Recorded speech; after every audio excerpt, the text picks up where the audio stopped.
Good evening, and welcome to the Institute of Architecture's Sliver Lecture Series. This is the last lecture of 2010, and before I go too much further, I'd like to, before I dive into this evening's lecture, I'd like to remind and announce to everyone that there will be a Sliver Gallery opening of the Re-Biennale exhibition tomorrow afternoon at 2 p.m. in the other Lichthof, including a panel discussion and small reception. So, the topic of the lecture series this academic year is Selected Friends and Enemies. The focus of this series is not specifically to define or distinguish between who are the friends and who are the enemies, but rather to assert that both are critical elements to the discourse. The invited lecturers perform within the realm of the non-standard, at the extremities of their respective fields and viewpoints. They approach their work with a religious zeal that is contagious, persuasive, and makes them critical both in and outside your network. Tonight, we are pleased to welcome Kivi Sotama back to the Angewandte with the lecture entitled Sensation. Kivi is an international architect and designer based in Helsinki and Los Angeles. The late New York Times architect critic Herbert Muncham stated that Sotama is developing a vocabulary which draws on and expands surrealist ideas into architecture. His work is not just about the technology, the new, the digital, but the continuity with ideas that are integral to modern art. In addition to heading Sotama Design, Kivi is the director of the Digital Design Laboratory at Aalto University's Design Factory, a visiting professor at UCLA's Department of Architecture and Urban Design.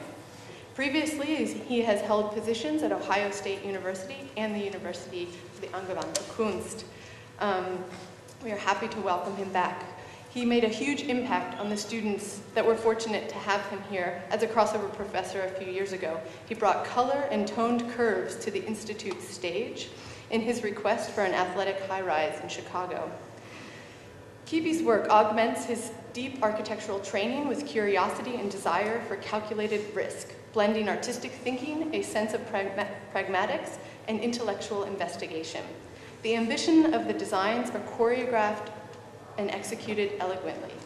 The work evokes multiple sensations, relying on color, pattern, light, shadow, and movement. His most current project is Sirocco, a public pavilion/sculpture which opened in October in Helsinki, Finland, and employs them all. I look forward to hearing more about Sensation tonight. Please help me welcome Kivi Sotama.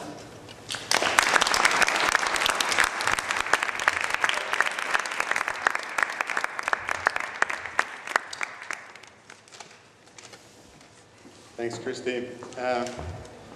First of all, thanks for inviting me. I hope I'm one of the friends. Great.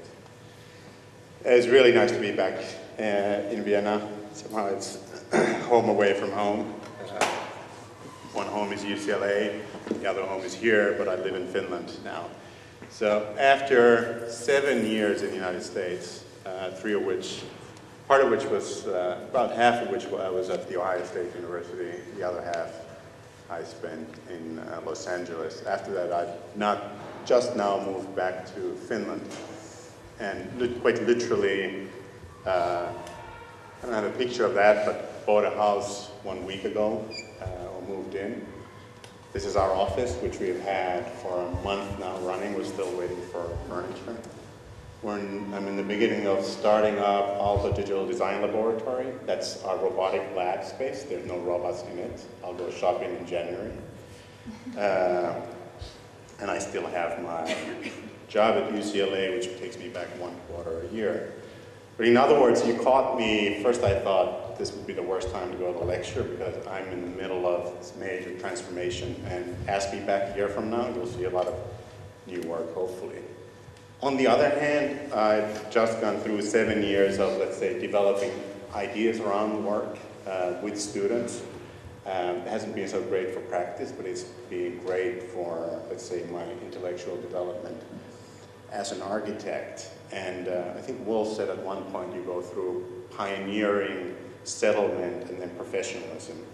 So I've gone through pioneering. It was 8 years before moving to the United States.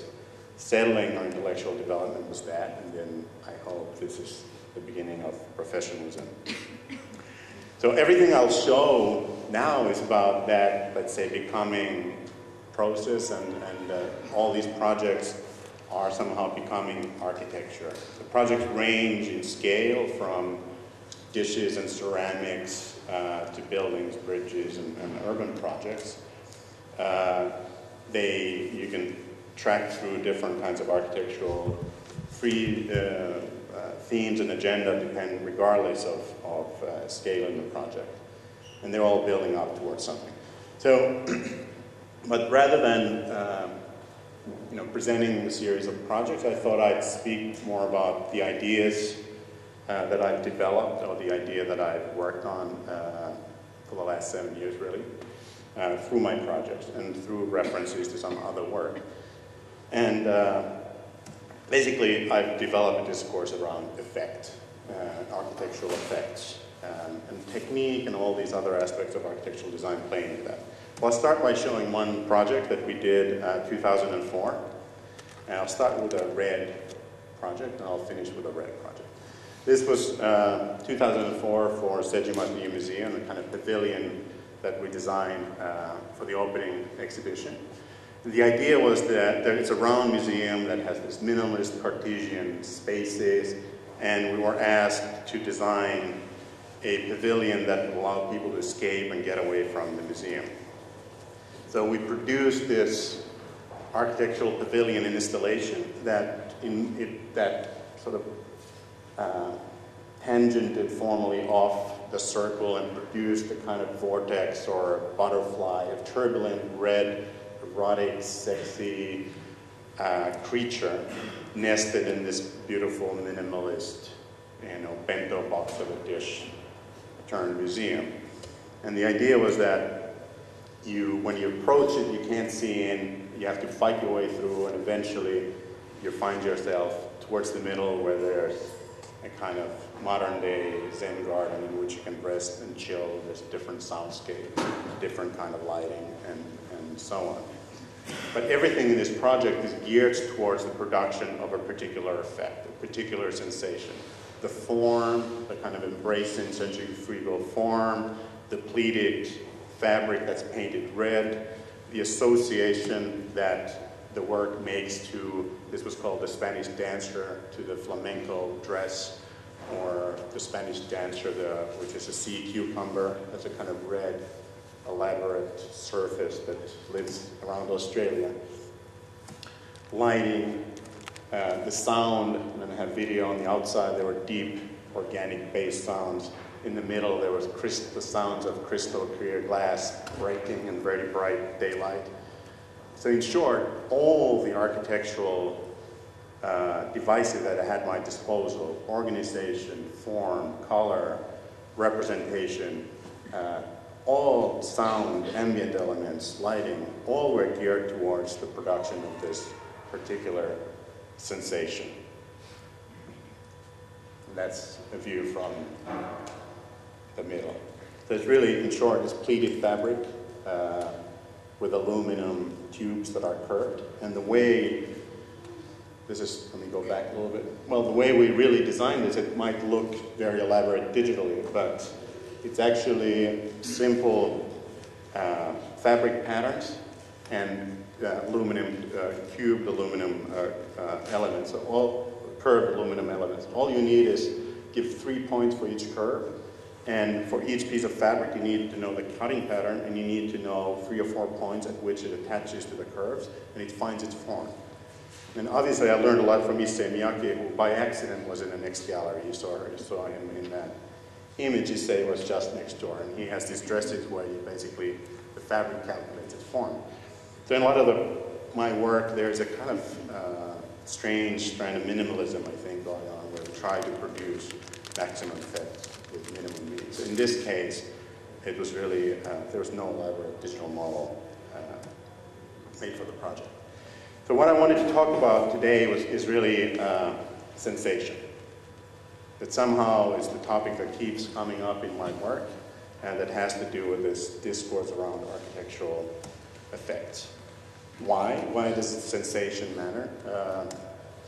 Basically, I think this is our relationship to architecture.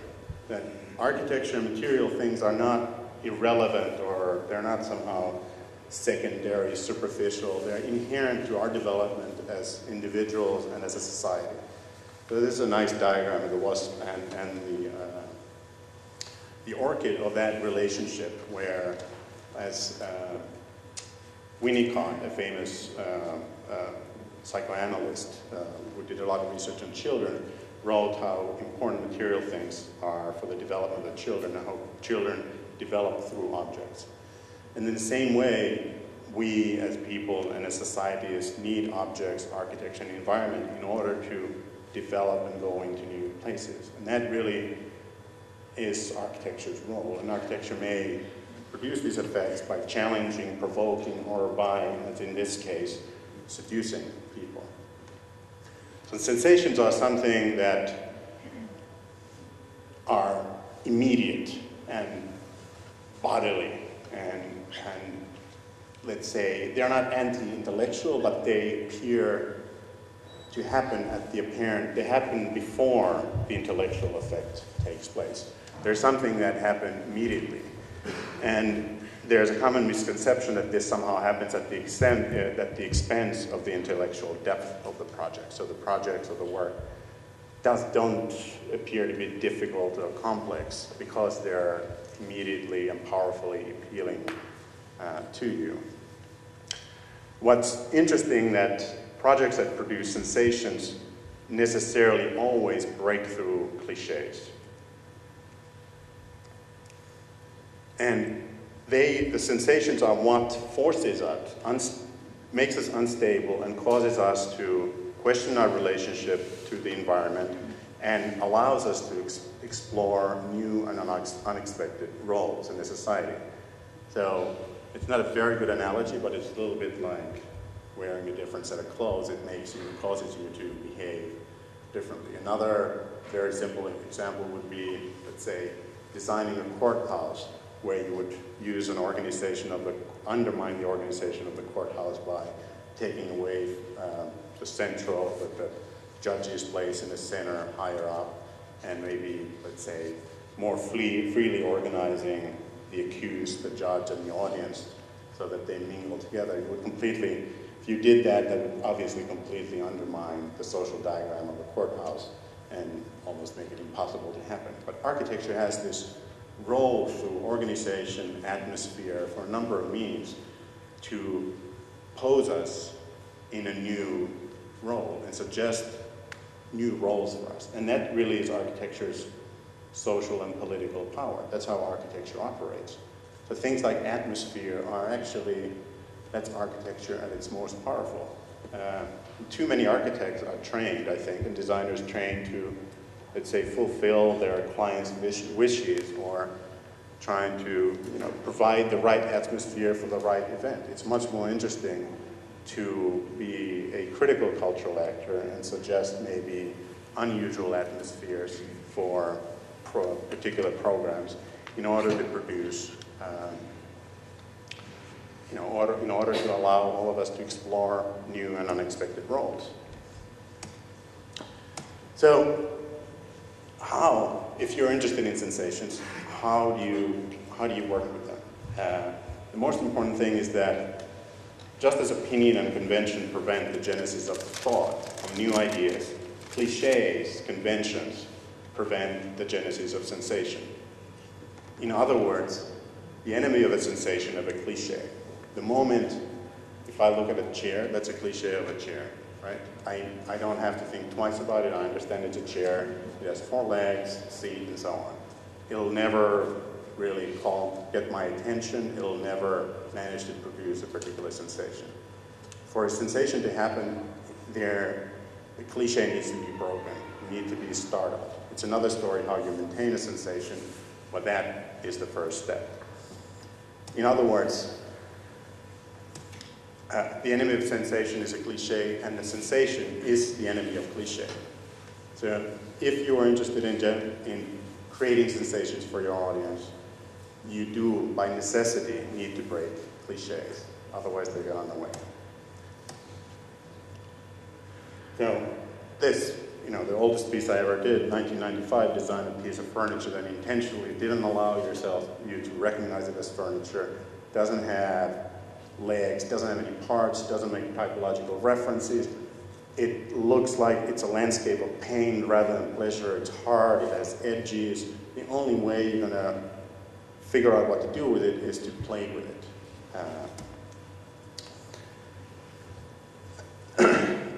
What kind of sensations?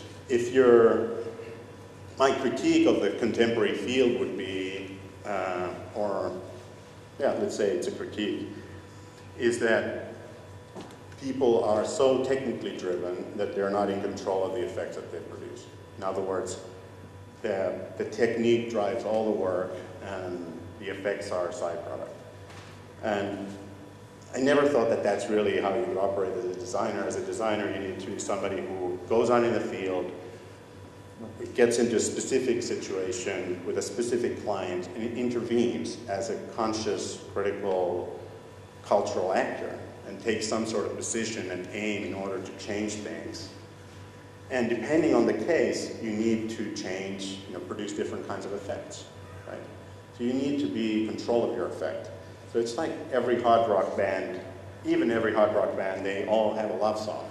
Right? They all know how to play a love song. But a lot of people, maybe because of the obsession with the technique or the complexity of the technique and the attention it requires, produce the single effect. So I always thought that you have to be able to produce particular effects. So this one was intentionally provocative, aggressive.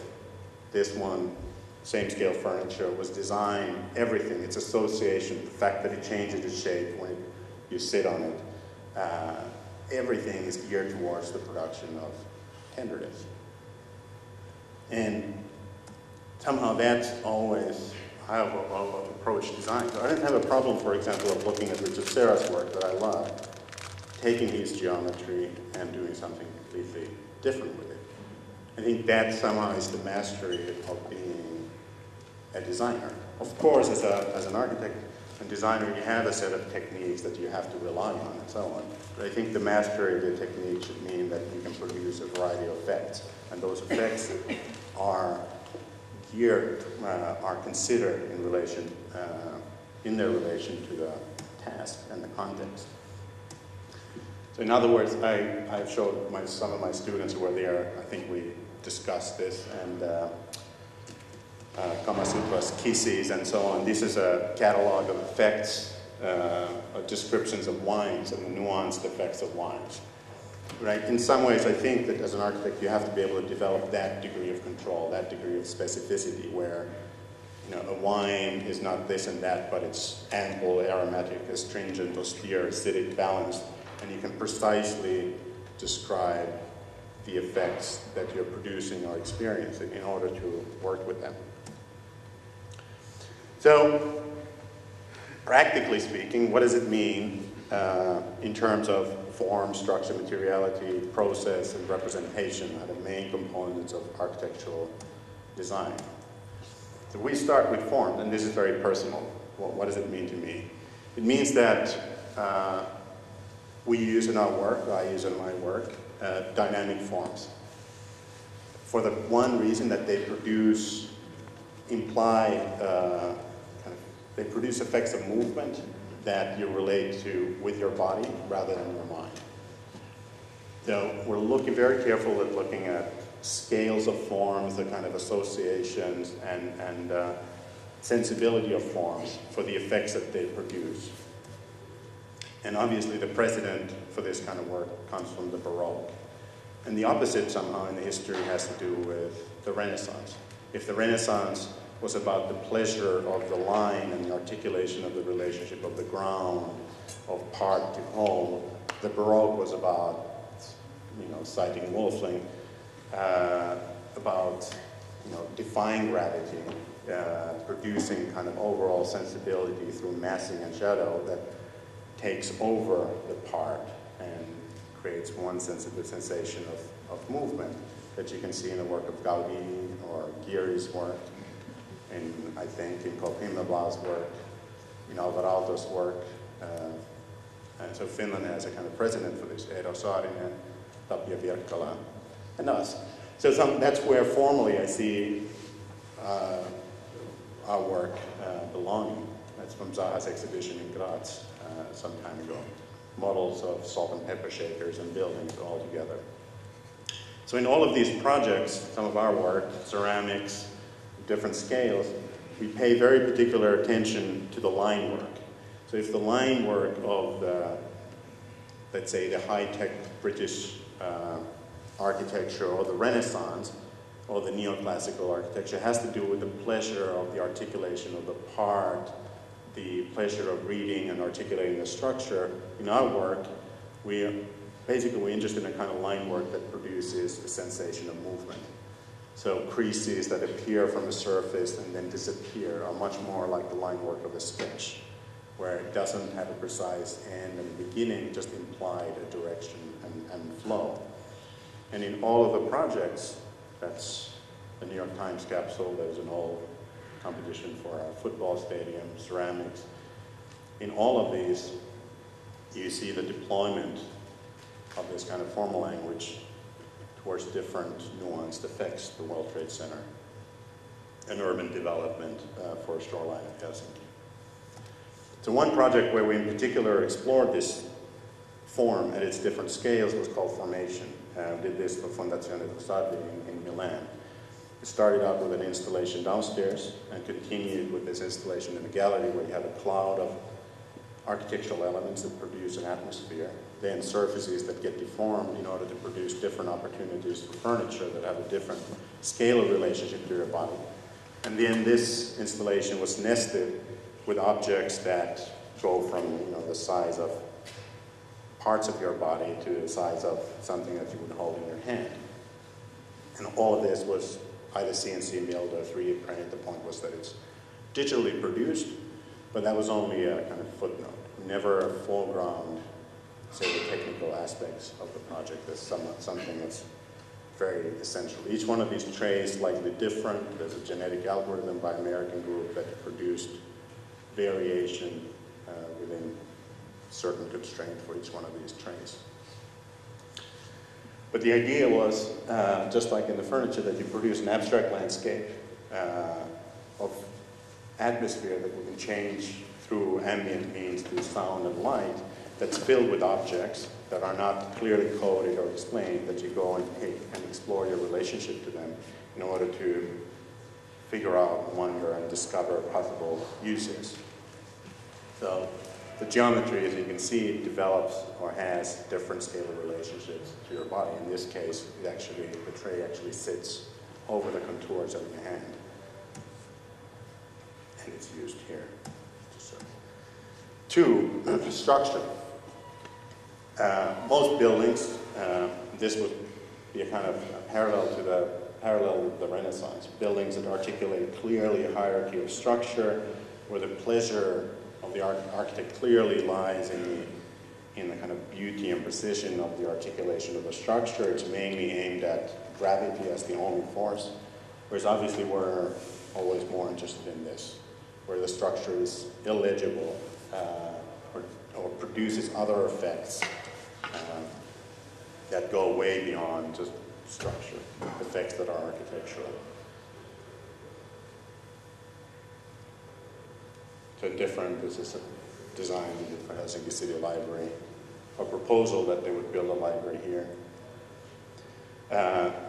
Here's a conventional bridge that you would have a pylon in one end and a kind of cable suspension bridge. This was our bridge for the city of Düsseldorf, where you mix different structural types in order to produce a kind of muscle between those two strands, where the structure produced different intensities, and the densities of space differentiates an exciting architectural space. And obviously, a structure that's not easily legible, that you're not able to read, that foregrounds other effects. But this issue of legibility is something that comes back a lot in the work, whether it's in the process or form, anywhere, trying to go to great lengths in order to make the project, the process, let's say, whether intellectual or technical, structure and so on, make them illegible, make them difficult to figure out. So in this case, for the cultural capital, we actually built one of these type of structures as an experiment, where they had 6 large steel structures that went from the most public space in Helsinki to a kind of area of underground activity. And they served as bridges, as audience stands, as sculptural elements. All these elements intentionally staged so that you would not be able to figure out whether they are architecture, whether they're practical, whether it's finished, unfinished, construction site, art. What is it? You actually, as it's an installation, so you could do this, challenge people to define their own relationship to the work. And obviously, out of this work, all sorts of technical problems emerge. How do you design a structure where no single joint ever repeats itself? How do you design that on a computer? All the research that has to do with complex space frames or computer-made nuts and so on, all that research somehow came to our work from a project like this, but it's always driven by an intent to intervene, in this case in the city of Helsinki. Then, materiality. Especially where I'm from, in Finland, this might be not a problem so much here. There's a notion of a kind of authentic materiality, of the true nature of wood, ask a brick what it wants to be, and so on. In terms of sensation, it isn't the sensation for a brick to be a brick or for wood to be wood, although I do understand the pleasure of, beautiful carpentry and so on. It is, however, a sensation to make marble look like a fabric. Now that truly is a sensation. And it's particularly interesting because you at the same time know that it's marble, but it appears to be fabric, which causes a kind of oscillation between what you know and what you perceive. And that truly, I think, is a sensation, and that sustains a sensation. It creates a kind of oscillation between the two. So although work like Zumthor's baths I can appreciate, I think they're certainly in some ways the antithesis of what we're trying to do, where it's all about a local stone, an architectural language that enforces the presence, the massive presence of the stone. It's all about the truth and authenticity of the material, of the place, and the nature. And frankly, I find it creepy. Somehow the political and social effects and the implications of that is scary, and I think it's very scary to an entire generation. Whereas if you take Herzog de Meuron's Dominus Winery, which is also stone, but the stone stacked in a kind of surreal way between 2 fences, really, to produce more the effect of fabric. Now that's a sensation. You would not expect it. It's a new, and if you wish, it's newly, just as authentic, but it's an unexpected effect. And somehow also, I think the political implications of this kind of material attitude are much more in line with the values of our generation. So this is a picture from Finland, what's going on there, double glass facades, and so on. And this is what Gehry did in New York. Obviously, an entirely different attitude towards materiality, where here glass, cold bent glass, is used to produce new material effects, using glass, but looking for new material effects through geometry and fritting. So when we work with materials, it doesn't mean that we produce completely synthetic material effects, this idea that you would always produce hide material entirely. But even if, in this case, with these glass sculptures, we'll look for the material's capacity to produce new and unexpected effects through thickening, for example. That is something that you haven't seen before. So it's not that this material attitude necessarily implies a kind of completely synthetic digital materiality. Then organization. Architectural projects, always made of many parts, many systems that you have to somehow orchestrate. In most cases, in most architecture in Europe, it's always a question of hierarchy of systems. One system performing one task, sometimes in a postmodern fashion, like here in Helsinki, right by our office, you actually play up the contradictions and the collisions in order to produce some sort of architectural pleasure. The problem is that the moment you see this, or the moment you see any project where you maintain a hierarchy between systems, floors, windows, floors being one material and colored windows being another, and so on, the moment I've seen, or you've seen, one instance of the project, you know the whole project. You might have formal changes, things might change, but you always know what's going to happen. But if you take the systems at your disposal, like here in a low-cost housing project we did it for Columbus, Ohio, like printing on a glass, if you use the few systems that you have at your disposal and you misalign them in order to produce constantly changing relationships, in this case, moments where the form is enforced with a graphic print, it's made more legible, to moments where the graphic print completely operates against the form and eats it away, you basically get lots and lots of different combinations between the systems, and you get the maximum out of the minimum. You also get a situation where, which is not legible, where once you enter the project at one point, you haven't figured it out. You actually have to live through the project, move through the project in order to see all the configurations and the configurations that the different systems produce. So very literally in these cases, this is a model for a pavilion where there's just laser cut aluminum elements with structural elements in between. Those structural elements get embedded in the landscape. So they take the kind of system of particles, articulates, not only operates a structure, but it also produces a system of articulated landscape.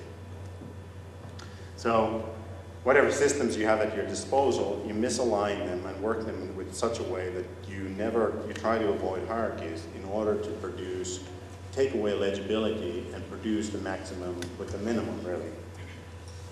So for our PS1 entry, it's very simple. You see here, for example, the fact that these surfaces are perforated, you get shadows, you get colored stones. So the one system of particles goes from perforated surfaces to shadows on the ground to colored gravel on the ground.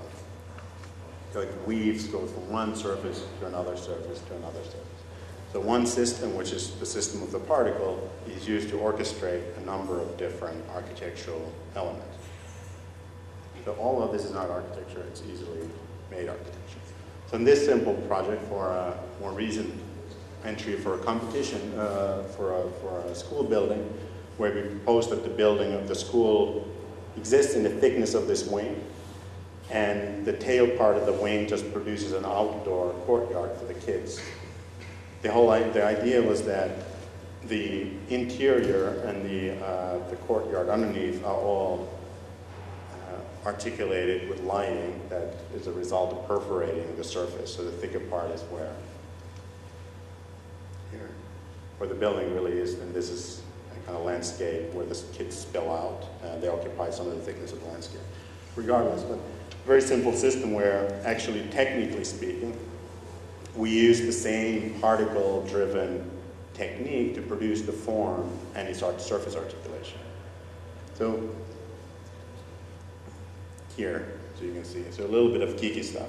The technique, again, here was actually written with a guy in London who writes scripts for particles and so on, developed precisely for that effect, in order to produce a particular coherence between form, its dynamic implied movement, and the articulation of the different systems that might articulate that surface of the form. So in this case, you can see some stuff going on the ground, the light, the perforations, etc.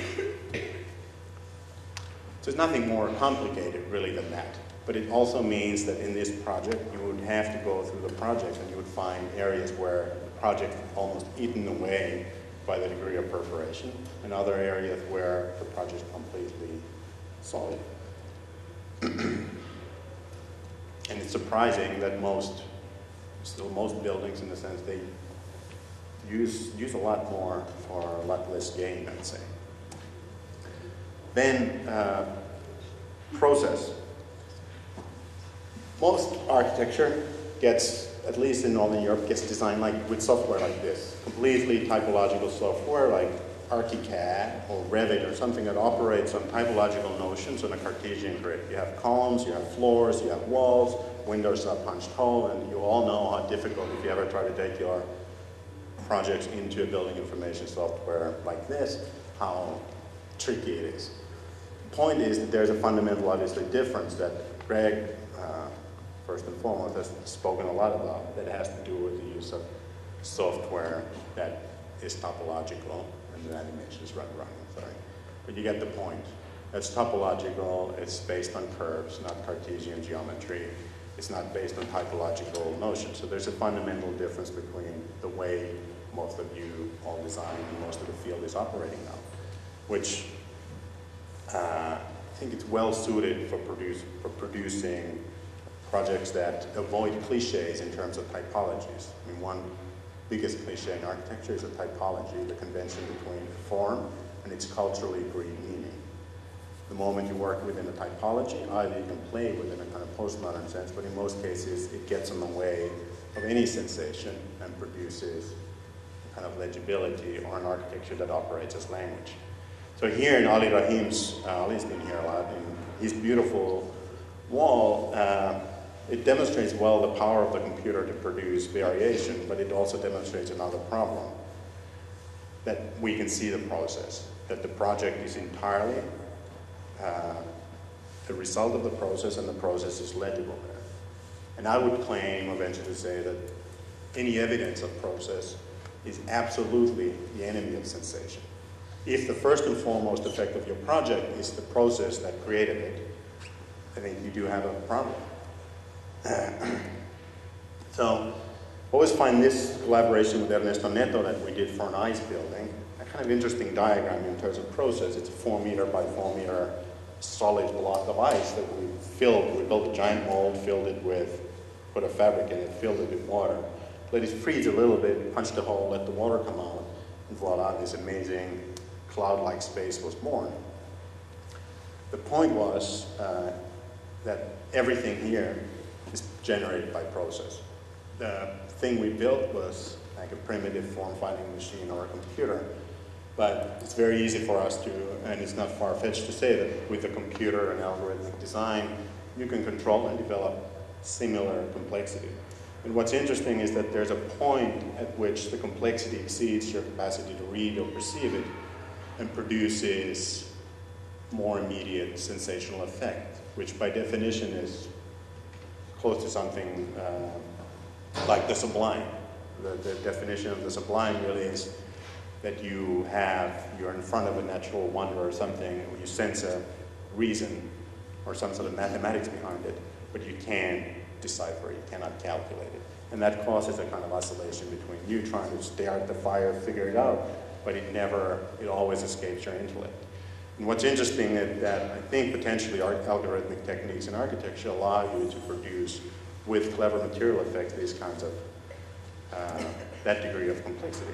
But you don't necessarily need that degree of complexity. This was an installation one we did for Kiasma Museum of Contemporary Art, where we just took the wall and warped it, ever so subtly in order to produce a strange feeling in the space.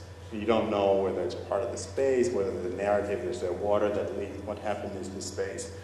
The project invites all sorts of interpretation. It invites, it's formally so ambiguous that depending on where you stand, how it's lit, it appears different. But it certainly does not foreground its process. It's certainly not about manifesting a digital process that generates itself. It's kind of immediate. I think hoping, like, it's not that far from some work by, let's say, somebody like Anish Kapoor. Let's say the last component that I wanted to talk about is representation.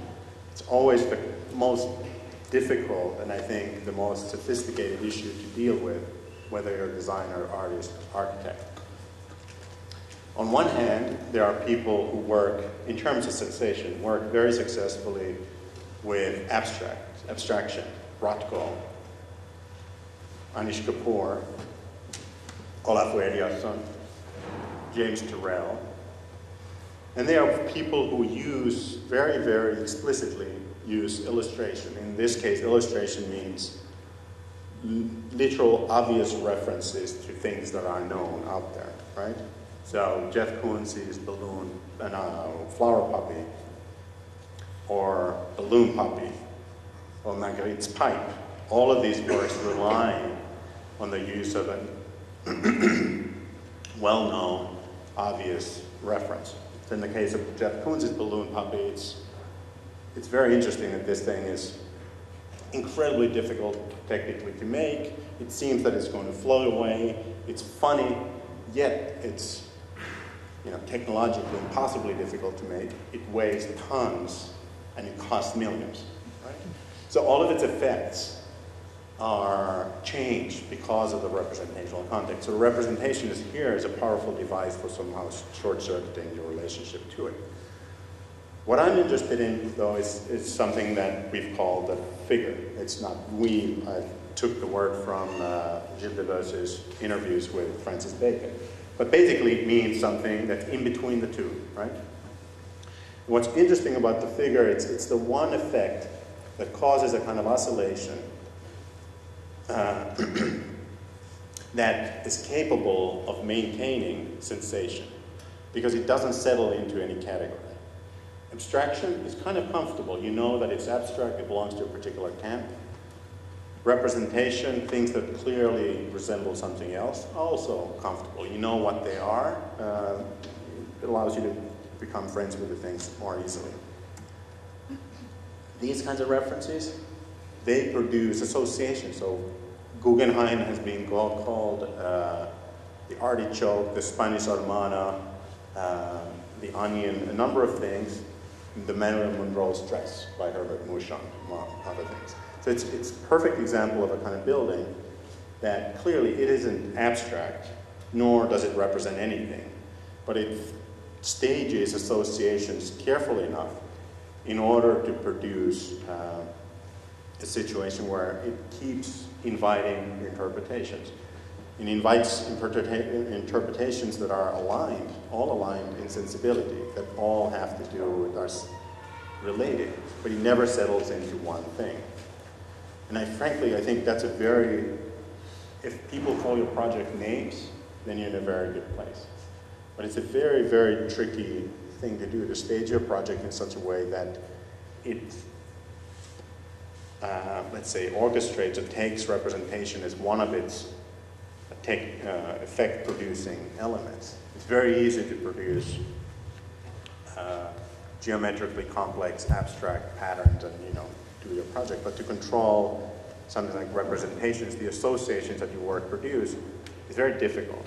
But you have to do it today. I think by the time you have color, complex form, surface articulation, things just start looking like something whether you want them or not. So you might as well take control over that. So from very on in this work that I've shown, we did this intentionally. This project, because it wanted to look like landscape of pain, it didn't want, furniture is supposed to be friendly, they're supposed to be comforting. It wanted to look deadly, so it's matte black. It's designed by sampling the stealth bomber. And if you knew it was the stealth bomber, I would have failed. But if they feel like kindred spirits, then I succeeded.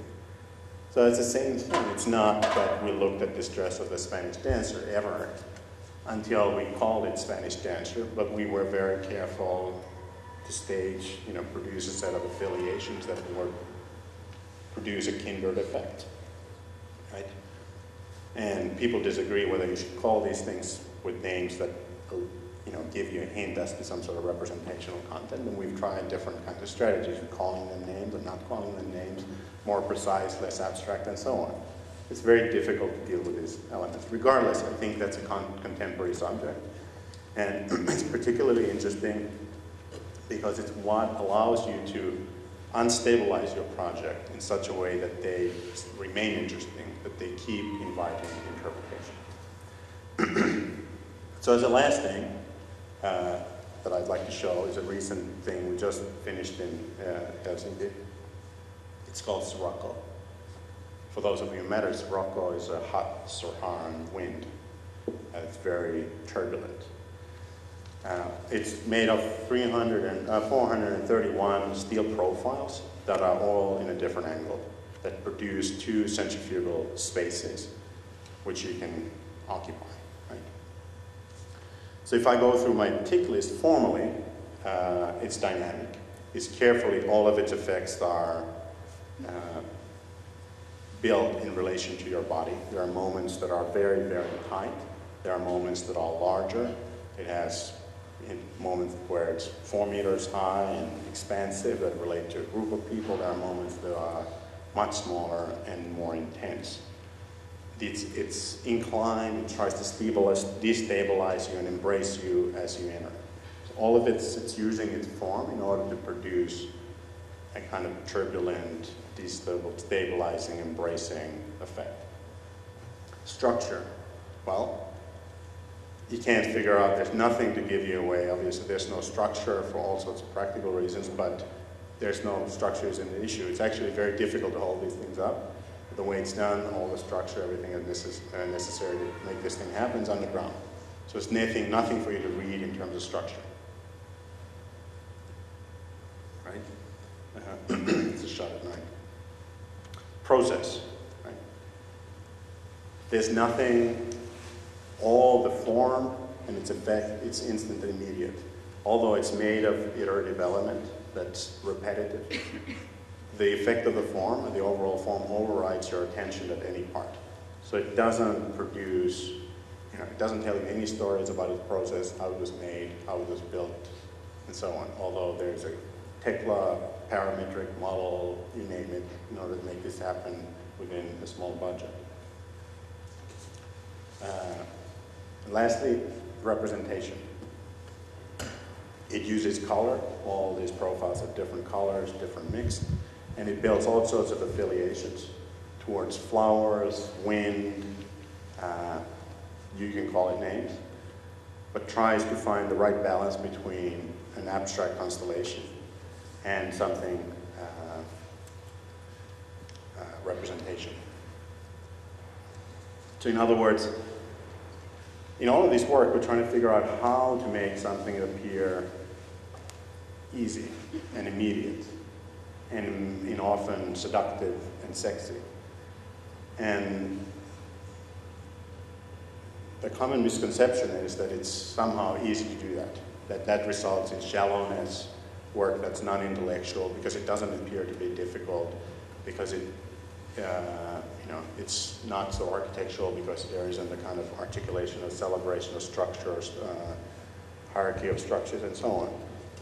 But I would venture to argue that the most difficult thing is to make something appear easy and immediate. The most difficult thing is to make architecture immediately speak and communicate to somebody or everybody that are out there. And that's really what we're trying to master. Thank you.